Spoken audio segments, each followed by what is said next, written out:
Let me catch my breath.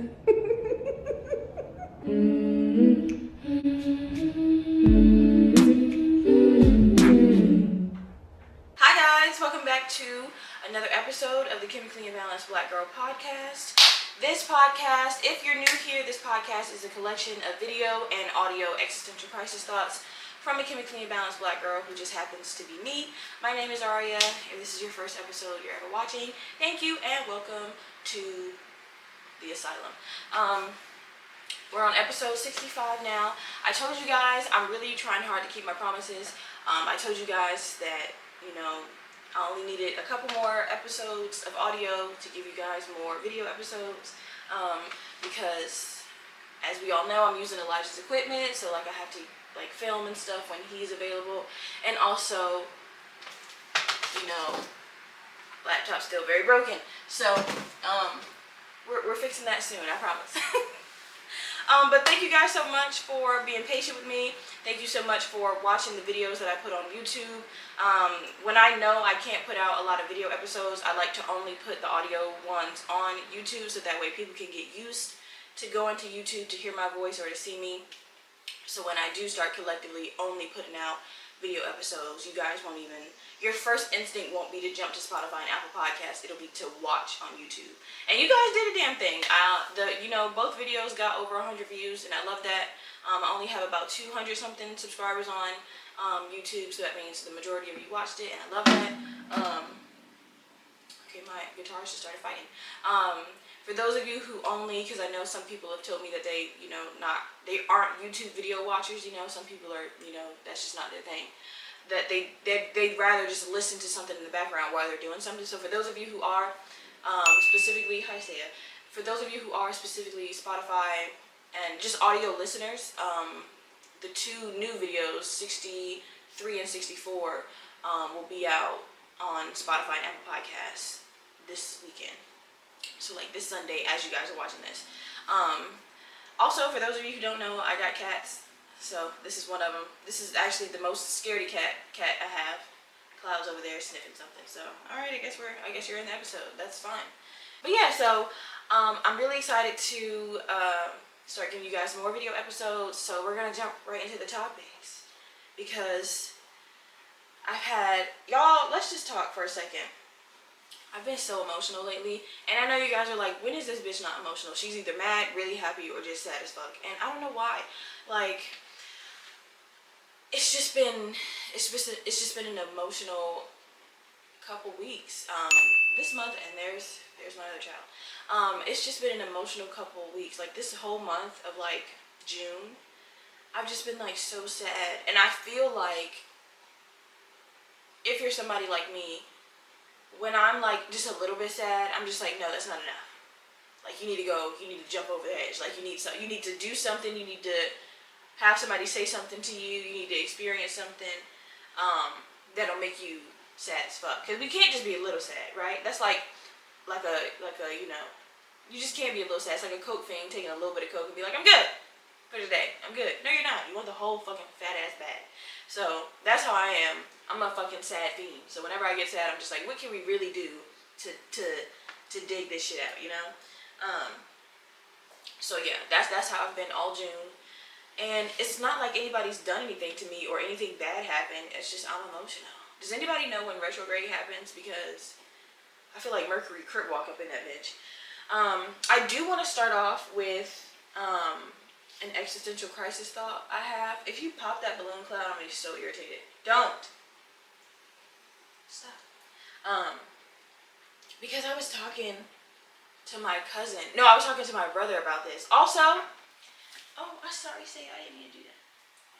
I elbowed my cat in the head. Oh my god, see this, I was not planning on you being up here. I was planning on him being up here. Cloud, you're gonna pop it and I'm gonna be very upset at you.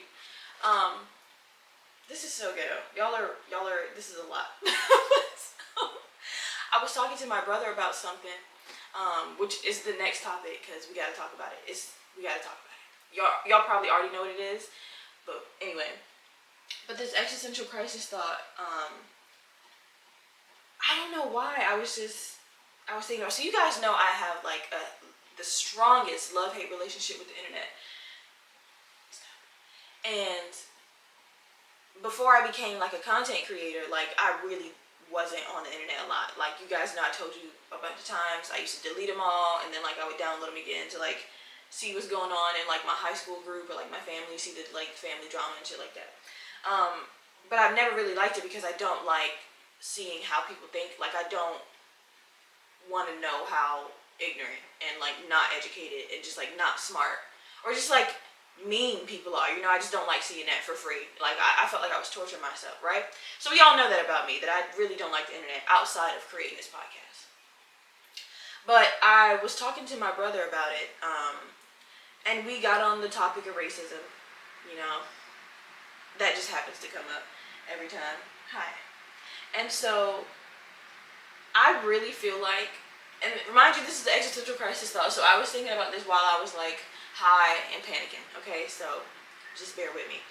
But like, I feel like a small part in my brain feels like we could really end the majority of racism if we took the internet away with no plan for it to come back. Not saying that it could never come back, but like say it lasts for like 5 years of just no internet, no social media, no way to get online at all, and it only lasts for about 5 years, but we don't know it's only gonna last for 5 years. It just does, and then it all comes back on the 6th year. Because I feel like a large part of like racists, like white people and like other skin folk, are only like that comfortable. Some of them don't mind at all. But majority of them, especially the young ones or the not so, not the civil rights motherfuckers. Them motherfuckers don't care. They'll be racist at your face. But most of them are only comfortable being racist online and in comment sections and shit like that. So I feel like if we took that away, that would force them to either not say racist shit anymore, and eventually like their mentality shifts and be like, oh, maybe I shouldn't have been saying that dumbass shit anyway. Or it'll force them to start having to be racist in person, and that's an easy fix. That's an easy solution right there. That's what we want. You know what I'm saying? We'd rather y'all do it in person so we can solve the issue right then and there, chop it down, right? So now there will be what is that word called? There will be I don't know what word I'm trying to use. There will be fatalities, okay? This will not, there will be some population control numbers, wavering up and down. Because I feel like a lot of people's like livelihood depends on social media. So I feel like with no like mention of it coming back, if the government was just like, hey, some towers in fucking space got knocked the fuck up, a planet blew up, and we don't got no fucking Wi-Fi no more. Internet just doesn't exist anymore. I feel like the suicide rate would shoot the fuck up. And I don't think that's funny or anything. I just think that's something that would happen. Like I just think that people would be like, well, I guess there's no more reason to live if I can't be on the internet. If I can't do what makes me happy, which is being on the internet, then it's just no point to live. I genuinely do think people would do that. Oh yeah. Also, I really think that, how I just said, like, it would force racist people to, like, that are more comfortable being racist online, it would force them to have to be racist in person, if that's what they really, like, believe in and, like, represent. I feel like we become very close to, like, another war, right? But it would be a race war, which is, I feel like it would just because America have, like, this little kink for racism towards black people, right? Like, this country was literally built on, like, white people jerking off to the fact that they could beat the fuck out of black people, right? So, like, there's like, a little special, like, little like, cock tease that America get from talking shit and degrading and fucking denying black people or shit. So I feel like that's not a good idea, but, like, a small percentage of my brain is just like, I'd be interested to see how it goes. You know what I'm saying? I'd be interested to see what the outcome is. I know how the journey would be, but the outcome is really interesting to me. So that's my little existential crisis thought for today. Y'all, I was high when I thought of it, okay? Don't judge me too hard. Okay. So the next thing we have to talk about, also, I didn't wish you guys a happy Juneteenth. I was celebrating with my family and stuff like that. Well, not with my family, but with my friends and stuff like that. I was hanging out. So happy Juneteenth to everybody. Happy Black Day. Love being black. So we all love being black here. I'm assuming if you listen to this podcast, I'm assuming you either really enjoy black people or you like being black a lot. So let's talk about the whole Kendrick Lamar Drake situation, right?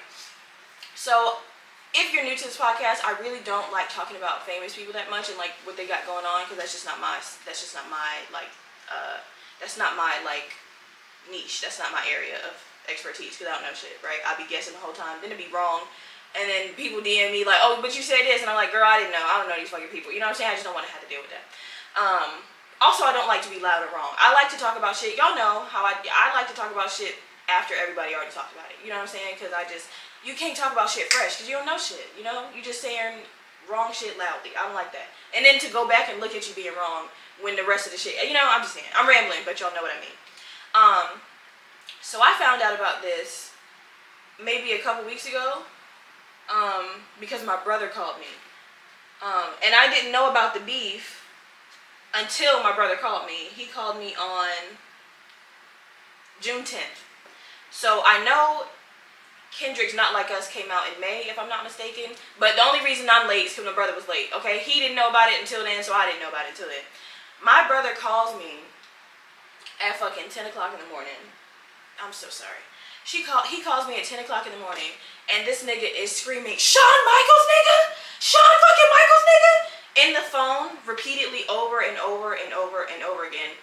And I'm like, what? Did he die? I'm like, what's going on? Me and my brother used to be very into WWE, WWF, every fucking thing. We used to literally, I told y'all a story about how I broke my vagina because me and that nigga playing fucking Power Rangers and fucking body slamming each other, you know, at midnight, you know what I'm saying? So we used to really be into that shit, suplexing each other and everything. So yeah, I don't know what you want from me. I don't know what's going on. I don't know what we're doing, but it's ghetto and I don't like it. But go over here, please. So he was just screaming, so I was like, what are we talking about? What are we talking about? He was like, yo, and my brother is also a very heavy Kendrick Lamar dick rider, right? Like, to the bone. Like, that nigga's in Boy Scouts. He's earned the badge of dick riding for Kendrick Lamar. So he's just screaming and screaming. He was like, turn that shit on right now. And I was like, I don't know what you're talking about. He was like, turn that shit on. So he telling me the name of it, talking about Drake and them beef. And I was like, wait, why they beefing and shit like that? Still to this day, don't know why they beefing. Still to this day, have no idea. I turned that song on. I've never wanted to crip walk so hard in my goddamn life. Hearing that song. Saya, you cannot sit in my ribs. Girl, I can't. Just come on the side right there. That's fine. That's good. Immediately, never wanted to be from Compton more in my life. I was like, I know I got something red in this bitch somewhere. I got to. I wanted to throw up every sign I've ever seen, done, heard. I wanted to do it all. I was like, Jesus, absolute Christ. So, like I said, I don't know why they're beefing. The only thing that matters is that I think it's really laughable that Drake thought he stood a chance, right? And I'm not a rap connoisseur. I think I told y'all plenty of times before, I don't even really listen to that shit. I be listening to like sad shit all the time. This is disrespectful. So I can't really speak too much, you know, on it. I'm not gonna speak like I know, but I'm gonna speak like an obvious statement. You know what I'm saying? Drake is, as we all know, a pop star. This is a black household, and that was absolutely crazy what you just did, by the way. Just saying. Everybody knows Drake is a pop star, right? So to think that he thought that like going bar for bar on diss tracks was a good idea with somebody like Kendrick was laughable from the jump. No matter what Drake's stats look like, no matter what his fucking numbers is, no matter how much money he got, no matter who the hierarchy in rap is right now, the fact that you thought you could do that was laughable from the jump. From before the first diss track even came out, it was just, that's funny as fuck. That's like Taylor Swift, numbers, right? That bitch got numbers. Number one, saying she could do a fucking singing battle with Beyonce. Like, bitch, let's not get ahead of ourselves, right? Like, you are that. You that bitch. I'm not gonna lie. Just like Drake, you that nigga. Let's not get outside of ourselves. That's what I'm trying to say. Let's not pretend to be something we're not. And that's what that is. And I thought that was really funny. Also, you guys know, I'll say it all the time, I don't mind saying it, Love Being Black. And that song, Not Like Us, felt so fucking black. The beat, the way he flowed, the way he was code switching and changing his pitch, it felt so black. And that's what I think a lot of Drake music don't have, is that feeling of like, this shit feel black on the inside. Like, I feel like, I don't, you know, like this shit feel like we made it. It feel like we spit all over it. Drake music is just like, you know, it's like an amalgamation of shit. You don't really know if you, like, the beat good and some of the words good, but it's just like, who culture is this? Like, who the fuck am I dancing to right now? Like, this don't feel like me. It feel like some other shit. But, and that's still good, but it's just like, you know what I'm saying? It's not us. And yesterday I was watching when he did the live performance of it. First of all, doing it 5 or 6 times is insane. And if I was Drake, I would have ran up on stage. Don't know how I would have got there. I would have took a private jet. I would have ran up on stage, dropped to my knees, and be like, leave me alone. I would have been like, stop. I'm sorry. I wouldn't even have cared if everybody recorded it, and I would have been on the Shade Room for 24 weeks. I wouldn't have cared. I wouldn't have cared about the public humiliation. I wouldn't have cared about niggas calling me soft, niggas saying that I lost. Obviously, he lost. I would have ripped my shirt open and be like, Kendrick, please, leave me alone. Like, Drake kids gonna see that. Like, that nigga was at the end of the stage holding his fist up going, they not like. If I was in that audience when he was doing that live performance, niggas was on stage crip walking. I would have turned to every not black person. I'd be like, y'all not like us. Like, I know it's a good moment and we all like, the fucking camaraderie in that room was off the fucking charts. But to be black in that room, I know that shit felt so good. I would have started swinging just because, like, I'm the type of person that I shouldn't have been there, because I would have turned that shit into a fucking mosh pit. Like, I just know that feeling was insane. Niggas had basketball players and shit up there slapping the floor, clicking their heels. I was like, this is the blackest shit I've seen in a long time, and I loved every bit of it. Like, y'all know I love, like, black shit when we get loud, when we get rowdy. A lot of people say that, oh, that's ghetto, that's tacky. I don't think that. I love it. I love when we just get to be us, you know, and then to be us, that shit was streaming on Amazon Music, you know what I'm saying? It's thousands of people in there, like, we just black as fuck. Like, I loved every second of that. And I feel like that's what Drake can't do, you know what I'm saying? Drake has to pick up literally millions of pieces of every culture and kind of conglomerate into one thing. And it sounds good because it's a piece of everybody, but it's never going to be just one thing, you know what I'm saying? And that is what I think is what should have been the ringer in Drake's head. He should have been like, oh no, I can't do this. I can't do this. And now I'm not lying, his diss tracks were good. They just weren't significant, you know? I don't know, but yeah, guys, that was actually, it was one of those moments in history where you know that's legendary. Like, you can feel like what a genuine time to be alive, like, to witness something like that. I ain't never seen no shit like that in my life. Niggas was talking about the old diss tracks, Vaseline. That motherfucker ain't get on stage and spit Vaseline 6 times for nobody, okay? It was a disrespectful diss track, but I ain't never seen no shit like this in my life. This actually felt like history, like a part of history. And I enjoyed every second of it. I enjoyed every minute of it. It was fantastic. Kudos to you, Kendrick.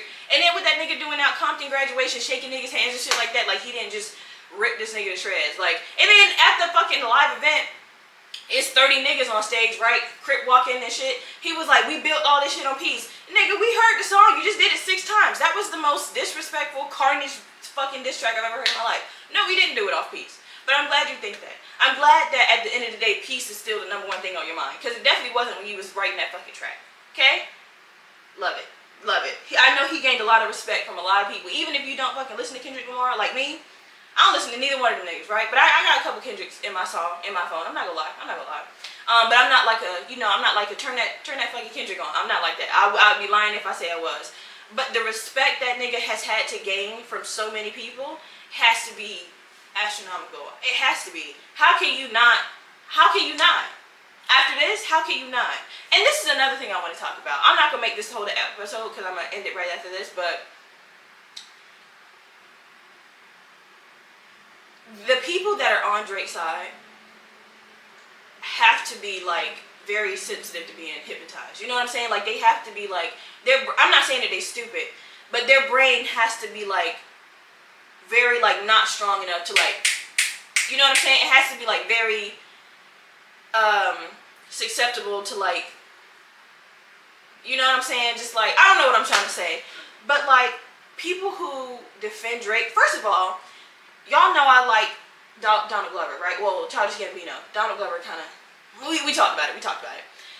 My two favorite famous people, or three favorite famous people, are Childish Gambino, Tati Gabrielle, and Frank Ocean. Right? None of them niggas are online at all. They don't post shit, which I think subconsciously makes me not want to do it, because I'm just like, well, if the niggas I like ain't up there, what the fuck I gotta be up there for, right?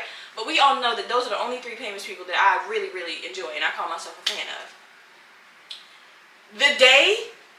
The second Childish Gambino get a fucking pedophile, one of these bitches, one person that know that nigga personally, call that nigga pedophile, every fucking song, gone. Every poster, every CD, gone. That's not, the fact that y'all, even the fact that it hasn't been proven yet, that's some shit. I don't really give a fuck if it's proven true or not. Why the fuck did he say that about you? You know what I'm saying? Why he say that about you? Why he screaming? To let the whole arena scream minor and hold that note. You done did some shit. You may not have did some deep shit, but you done did some shit. Either you done got caught up and almost doing it, which is damn near doing it, or you done did it for real. Because don't nobody call you that for no reason. You know, niggas call you stupid, ugly, pussy, weak, fuck ass nigga, fake, you false claim and shit. You can call me every name of the book. That specific name, that title, I don't know, I feel like niggas don't get called that for no reason, and I really don't have no interest in wondering if it's true or not. Nigga, it's true to me. It's true to me. It's true to me. Don't nobody call you that for no reason. I'm sorry, y'all. And I feel like the world is so far gone, especially Drake fans, that if it came out that nigga is a pedophile, I promise y'all, nobody is gonna give a fuck. And that's so sad to me, but it's absolutely true. Now, there's some people who have a moral conscience and be like, oh, Drake, I can't even fuck with you like that no more, big dog. I wanted it to not be true. 90% of the people are gonna be like, I don't care, that's my nigga, I still fuck with him. That nigga made Hotline Bling. Like, like, people are gone. Like, it don't even matter if he is a pedophile. Nobody's gonna give a fuck. Everybody's still gonna call that nigga the king of rap, which is a wild title to give him, by the way. It's laughable and it's sad, because it's just like,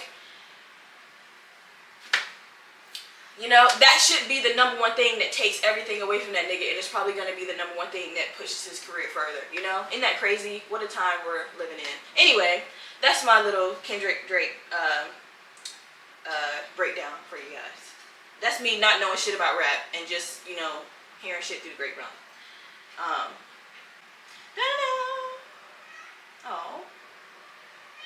Oh, what's the matter? Oh, what's the matter? Really? I'm sorry. That's okay. Oh, okay. So, this topic is just a little, something I've been thinking about for my content creative girls and guys and gays and everything in between. Anyway, so you guys know about rage baiting, right? So I think rage baiting is so funny because rage baiting in comments is stupid. I mean, it's not stupid, it's, you know, I don't have any opinion about that, but rage baiting as like a form of content, I don't think a lot of people like realize what they're doing. And if you're somebody like me, let me know if you also think like this, because it's like, okay, so I'll give you a perfect example. There's people on like TikTok who do like scenario based content, right? And it's like, y'all know that black girl with the, she's got like blonde hair and she's got braces. And she always is like the girl who like secretly wants her brother and stuff like that. Or is even like the broke boyfriend, you know, when his girlfriend comes from work, you know, that type of scenario. But their whole idea of content is to enrage people who've experienced people like that, right? And it works wonderfully. To the point where it almost works too good. And I know that this is supposed to be a way to get numbers and get engagement, and to also probably be some sort of acting debut type of, you know, just to, you know, get themselves scouted. Like, hey, if anybody watching, you need a motherfucker, I can really do these scenes, you know what I'm saying? So I get that. But on the other hand, it's like all the content you post triggers people, right? So now your face, every time it pops up on somebody's timeline, it's a trigger, because they know you're about to embody somebody that they've experienced that's a trigger to them, right? To the point where, y'all know that nigga Charles from the Medea movie? That nigga got typecasted his whole rest of his career. First of all, probably got blackballed because of that too, because you ain't seen that nigga in a movie since at least 2011. You know what I'm saying? But he got typecasted for that same role the rest of his career because he played that role too goddamn well. Niggas didn't like him as a person. That nigga name ain't Charles, but nigga didn't like him just because he played that role so well. And I feel like that's what rage baiting is. Your face is the face that's gonna piss me off at the end of the day, because black household. Okay, he was swiping at my tripod. That was crazy. Black household, boy. But I feel like they don't think about that because people be doing rage bait content for years. Like that white girl Delaney, I blocked her. I had to. Her face physically made me sick. But like that's literally the point I'm trying to make. Like after a while, like it stopped being funny a little bit, don't it? It's just like your face is making me mad now. Like you are, even though you're portraying a character when you turn on this camera and record this TikTok, I don't give a fuck about that no more. Your face is now the embodiment of the person you're portraying, and I don't like that now. So even now that you got 1 million followers on TikTok and now you've started to do red carpet events and shit like that, I don't want to see your face because it irritates me because of all the rage bait content you used to do. So now I don't want to follow you no more. You see what I'm saying? And I feel like people take that as like jealousy, and it's not. It's like the way you became famous is not a way. It's not. People don't want to stick around for that because you didn't. You like. I don't understand what I'm trying to say. I hope y'all get it, but it's just like that ain't. You know, that's not what you want to do. I mean, it's not. I'm not saying that's a bad idea because people be obviously making money. Like some people didn't got even voice acting deals off of that shit. I'm not saying it's a bad idea. I'm just telling you the way I look at it, just another perspective. So yeah, I thought that was super funny, and that's another reason why I can't rage bait, because I don't want people to be triggered by my face or my content. You know what I'm saying? Like I don't want, before they play my video, for them to be like, or you know when people be in the comments like it's a skit, it's a skit, it's a skit, it's a skit. Like they have to tell themselves like to not block you or to not like, you know what I'm saying? Like not cuss you out because they have to keep reminding themselves it's a skit. I don't want people to feel like that with my content. You know what I'm saying? Obviously that's engagement, analytics gonna go up, you getting paid, you know, people send it to you, oh don't just remind you of that bitch. You know, I get it, but like it's the emotions at the end of the day. I want people to click on my shit because they like my face and they like what the fuck I'm talking about. You know what I'm saying? I don't want to trigger nobody. I'm not trying to do that. My story's already triggering enough. You know? I don't know. But if it worked for you, then I think that's wonderful. I want to talk about Geminis really quick because I had a really like hard like thought process yesterday. So calling all Geminis, right? Calling all my Geminis.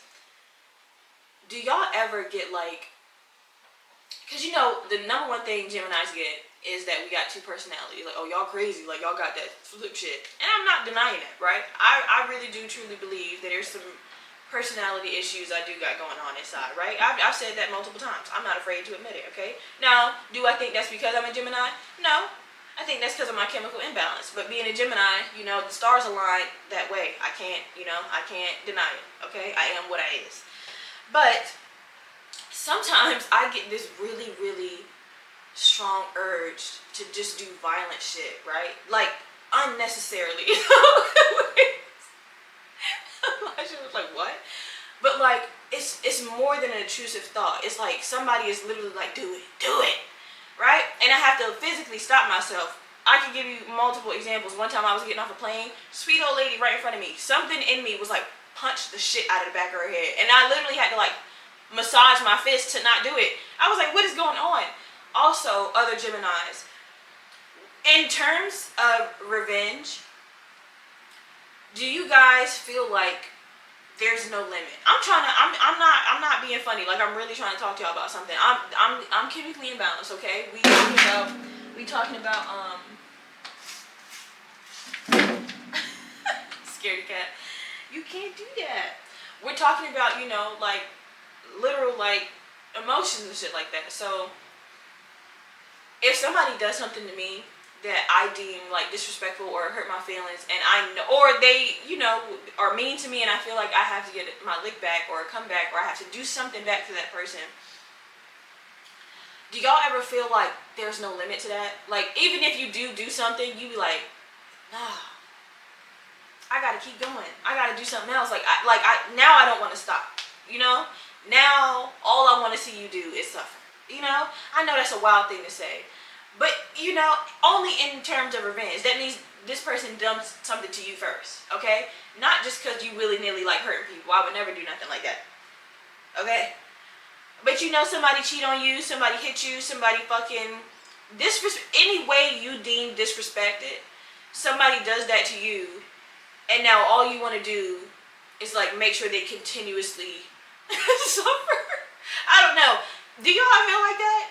Can I ask y'all that question? Can y'all be real with me in the comments and just be real? Like, is there a moment where you're about to get revenge on somebody, or you're about to get your lick back, and you want to, there's just like, I have to make sure that you never do no shit like this to nobody else, or I have to make sure that you remember me doing this, because yeah, you're never gonna be able to do it to me again. Like, I have to make sure that I leave a bruise on you somewhere, mentally, physically, emotionally. Like, I have to make sure it's ingrained in you that I did this to you.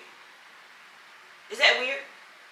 That sounds like some Gemini shit, don't it? But on the other hand, on the other side, y'all, this is why this podcast is named this. I'm not the most, you know, I don't got all my marbles. But on the other side, it's just like, you know, well, what they did to me is only a reflection of them. You know what I'm saying? You don't have to show your reflections back. You know what I'm saying? You don't have to just let live, and let, just, you know, they're suffering, they're miserable inside. Just let them, you know, don't let what they did to you make you turn into that, right? The other side is like, bitch, I've been that. We finna do it, and then some more. You know, I just, you know, sometimes the good side, the positive side, it's literally, being a Gemini is literally the definition. Y'all remember Crump from Emperor's New Groove, and his devil and angel used to pop him on his shoulder? It was like, do it, do it, do it. That's literally what it feels like being a fucking Gemini. It's just like every day you gotta pick one of these niggas to listen to, and sometimes both of them is the devil. Sometimes that nigga white dripping blood, you know what I'm saying? So it's really difficult. But I hope it's some Geminis out here that hear this and be like, bitch, we understand. Because and specifically May Geminis, because I met some of you June Geminis, and you bitches is, I don't know, some of y'all is a little funny. But specifically May Geminis, or if you're a June Gemini and you feel like this, please tell me. Please redeem yourselves. Because yeah, it's getting ridiculous. It's getting ridiculous. Like, my intrusive thoughts really just be like, I'm finna do it. But then I'll be like, no. Don't do it. Don't do it. It's insane. I am gonna wrap the episode up. I had a couple things I want to talk about. Honestly, guys, can I just be real for a second? There's so many things I want to talk about on this podcast, but I'm scared. And I know you guys are like, how are you scared? You literally talk about suicide all the time. But like, there was this, I'm not going to talk about it. I'm just going to tell you guys why I'm scared to talk about it. There was this post I saw on TikTok about how this black lady sees when there's like a white woman and a black man together, and both of them are staring at her, like wanting her to like be mad or say something, right?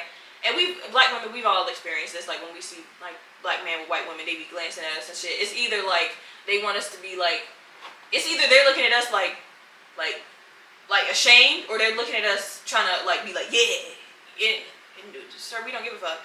But he was like, they think we don't notice that they're both staring at us. Like, whether you're in a group of black women or you're a single black woman by yourself, like, they want us to be enraged by that, which caused the stereotype. It is like nobody give a fuck, you know what I'm saying?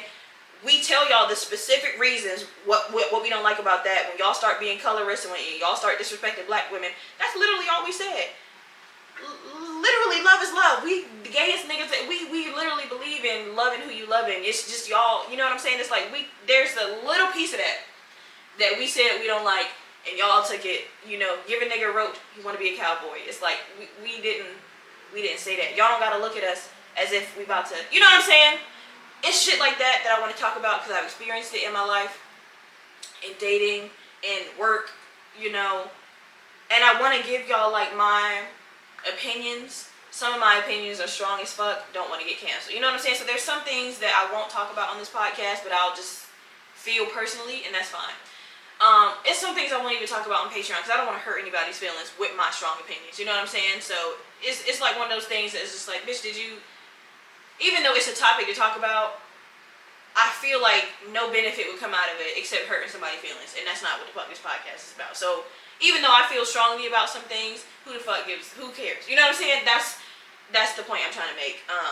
So I don't know, maybe when, you know, we get a little bit more comfortable in this podcast, a little more people start watching, you know, and people start asking me questions about certain topics, then I'll speak on it, because literally somebody asked, and you know, it won't just be like I'm trying to like, you want my unsolicited opinion? Like, no, nobody does. But yeah, guys, I did want to do like a little mental health check-in. Somebody DM'd me on Tuesday, and she was like, hey, I just wanted to tell you how this is going. She was trying to be a content creator. Not trying to be, she is a content creator. What the fuck I say that for? She's starting up her own like content creator page and stuff like that. So she was telling me like her headspace that she was in, like she feels like a phony and stuff like that. She was like, I don't know how to like do this, like I don't know how to make myself seem like I'm somebody important. And I was like, bitch, don't I understand? Like, don't I understand? So we were just talking, and I was trying to like calm her down and soothe her and stuff like that. Because if anybody knows like that imposter syndrome feeling, it's this bitch. So I hope you guys are doing good. I hope your mental is good. Summer's right around the corner, so I hope you guys travel. I hope you guys go outside, or if you don't want to go outside, because I'm not going outside, I'm gonna be in this goddamn house with these two motherfuckers right here. But if you want to go outside, do that. If you want to shake some ass, do that. Because winter is right after that bitch, and that fucking that seasonal depression. Yeah, that shit gonna hit hard this year. I feel like 2024 seasonal depression is gonna hit really fucking hard. This year been fuddy-duddy already, you know what I'm saying? So I feel like once it get cold around this bitch, some shit really gonna start to lock in, and it's gonna get real. So I hope you enjoy the warm weather while we got it, and I'll see you guys in the next episode. Bye. Look, say bye.